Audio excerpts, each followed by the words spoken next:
नमस्कार, मैं हूं आपका दोस्त विजय विद्रोही। आप मुझसे जुड़ चुके हैं, इसके लिए आप सबका तहे दिल से शुक्रिया। अगले 7-8 मिनट आपसे जुड़े रहने की कोशिश करूंगा। तो क्या बीजेपी ने ठान लिया है कि ममता बनर्जी को किसी भी कीमत पर चौथी बार लगातार विधानसभा चुनाव जीतने नहीं देना है? क्या इसके लिए मोदी और अमित शाह ने अपने ओपनिंग बैट्समैन के रूप में ज्ञानेश कुमार को चुनाव मैदान में उतार दिया है? आखिर चुनाव आयोग ने जो असम में नहीं किया, जो तमिलनाडु में नहीं किया, जो केरल में नहीं किया, जो पुडुचेरी में नहीं किया, वो काम चुनाव की घोषणा होने के साथ ही पश्चिम बंगाल में क्यों कर दिया? मुख्य सचिव को रातों रात हटा दिया गया है, गृह सचिव को रातों रात हटा दिया गया है। इस बात की आशंका जताई जा रही है कि अगला नंबर डीजी पुलिस का हो सकता है, कोलकाता के हाई कमिश्नर का हो सकता है। कुछ लोग चुटकी ले रहे हैं कि सारे जिलों के कलेक्टर, एसपी क्या हटा दिए जाएंगे और अपने मतलब के लोग लगा दिए जाएंगे। अब इन लोगों को, जो अधिकारियों को, 2 अधिकारियों को हटाया गया, चुनाव आयोग को लगा होगा कि ये फेयर एंड फ्री इलेक्शंस की आड़े आ रहे हैं, ये ममता बनर्जी के लिए काम कर रहे हैं, तभी तो हटाया गया। लेकिन जिनको नियुक्त किया गया है वो फेयर एंड फ्री इलेक्शंस के लिए प्रतिबद्धता है उनके मन में, या उनकी प्रतिबद्धता बीजेपी के प्रति है, ये स्पष्ट नहीं हो पाया है। चलिए, आपको कार्रवाई करनी थी तो आपको केरल में, तमिलनाडु में, पुडुचेरी में, असम में एक जिला कलेक्टर, एक जिले का एसपी भी ऐसे नहीं मिला जो आपको लगा हो कि उसको हटाया जाना जरूरी है, या जिसकी शिकायतें नहीं आई हों। क्या बंगाल में मुख्य सचिव और गृह सचिव को लेकर लंबी चौड़ी शिकायतें चुनाव आयोग के पास पहुंची थी? अगर पहुंची थी तो उसका जिक्र होना चाहिए कि इस वजह से हटाया गया है। क्या शिकायतें के आधार पर ही हटाया गया, या शिकायतों की जांच हुई, जांच में जो आरोप लगाए गए उनको सही पाया गया तब जाकर हटाया गया? ये कहानी भी साफ नहीं हो पाई है।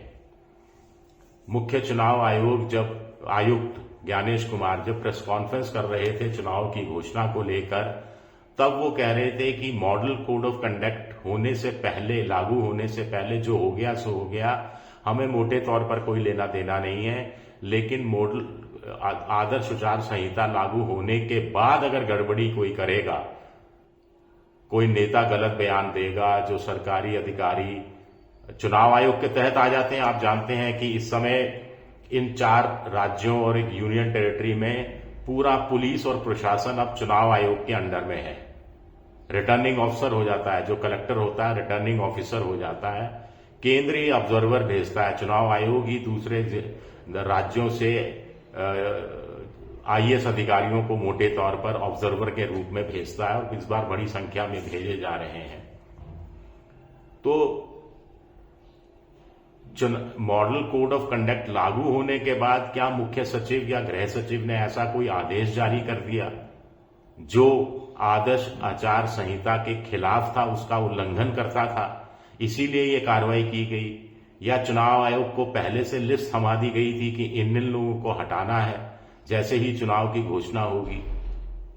असम के अंदर तो कोई कार्रवाई नहीं की गई, तमिलनाडु में भी नहीं की गई, केरल में भी नहीं की गई। क्या इसलिए नहीं की गई कि तमिलनाडु और केरल में बीजेपी को मालूम है कितने हाथ पैर मार लें, सत्ता तो आने वाली नहीं है, सीटें भी पता नहीं पिछली बार जितनी आएंगी या नहीं आएंगी, कुछ वोट परसेंटेज जरूर बढ़ जाएगा और उसी को बढ़ा चढ़ाकर पेश किया जाएगा? ये भी आप अभी से लिख कर ले लीजिए। असम में बीजेपी को लगता है कि उनके सत्ता में आने की प्रबल संभावना है और उन्हीं की राज्य में सरकार है, तो वहां तो चुनाव आयोग क्यों कर किसी को हटाएगा? वहां तो अपने ही लोग लगा रखे होंगे हेमंत बिस्वा शर्मा ने, जैसे ममता ने कथित तौर पर अपने ही लोग लगा रखे थे। लेकिन स्टालिन के अपने ही लोग हैं, उनको रहने दिया गया है। पिनयारी विजयन के अपने ही लोग हैं, उनको रहने दिया गया है। तो ये चीज समझ से परे है। बड़ी चीज है कि करीब 50-55 लाख लोग अभी भी इस गफलत में है कि उन्हें वोट देने का अधिकार मिल पाएगा या नहीं मिल पाएगा। उनको लेकर चुनाव आयोग को थोड़ी अर्जेंसी दिखानी चाहिए थी, सुप्रीम कोर्ट में जाना चाहिए था और बहुत जरूरी होता। मुझे तो लगता है कि संसद के अंदर प्रस्ताव लाकर, एक अध्यादेश लाकर बंगाल का चुनाव थोड़ा सा खिसका लेना चाहिए था आगे, कि भाई जब तक ये 50-55 लाख लोग हैं जो कि तार्किक विसंगतियों का शिकार है, किसी का नाम गलत है, जन्म तिथि गलत है या स्पेलिंग मिस्टेक है, वो सारी दोष पूरे नहीं किए जाएंगे, रेक्टिफाई नहीं की जाएगी उनके नामों को लेकर, तब तक चुनाव नहीं होंगे। 7 मई विधानसभा के गठन की तारीख है, लेकिन इसको आगे भी सरकाया जा सकता था। कुछ लोग कह रहे हैं कि खाड़ी युद्ध को देखते हुए केरल और तमिलनाडु के बहुत सारे लोग खाड़ी देशों में काम के लिए जाते हैं, उनमें से कुछ ऐसे हैं जो चुनाव के बहाने लौट कर आते हैं, तो अब तो लौट कर भी नहीं आ पाएंगे, तो एक तरह से उनको भी चुनाव में भाग लेने से वंचित कर दिया गया है एक तरह से ये भी। और इनकी संख्या 1 नहीं, 2 नहीं, 2 लाख नहीं, कई लाखों में है। कुछ लोग कह रहे हैं कि इनकी संख्या 25-30 लाख के आसपास दोनों राज्यों में कुल मिलाकर और पुडुचेरी को मिलाकर हो सकती है। तो ये बहुत सारे सवाल उठ रहे हैं। राज्यसभा में, लोकसभा में मुख्य चुनाव आयुक्त के खिलाफ महाभियोग प्रस्ताव रखा जा चुका है। कायदे से उनको जब तक उनके प्रस्ताव पर सभापति या स्पीकर फैसला नहीं लेते तब तक के लिए उनको सदस्यता मुख्य चुनाव आयुक्त पद से हट जाना चाहिए था। चुनाव की घोषणा भी खुद नहीं करनी चाहिए थी, जो सहायक चुनाव आयुक्त हैं उनके जरिए करवानी चाहिए थी। कम से कम मुख्य चुनाव आयुक्त ओम बिरला लोकसभा स्पीकर से ही सबक ले सकते थे। जैसे ही खिलाफ उनके प्रस्ताव आया, वैसे ही ओम बिरला ने घोषणा कर दी कि वो तब तक सदन में नहीं आएंगे, सभापति की कुर्सी पर नहीं, स्पीकर की कुर्सी पर नहीं बैठेंगे, जब तक कि इस प्रस्ताव पर अंतिम फैसला नहीं हो जाता। और 18-20 दिन तक वो वाकई में नहीं आए। ये अलग बात है कि कुछ लोगों का कहना था कि बहस के दौरान उनको आना चाहिए था, अपना पक्ष रखना चाहिए था।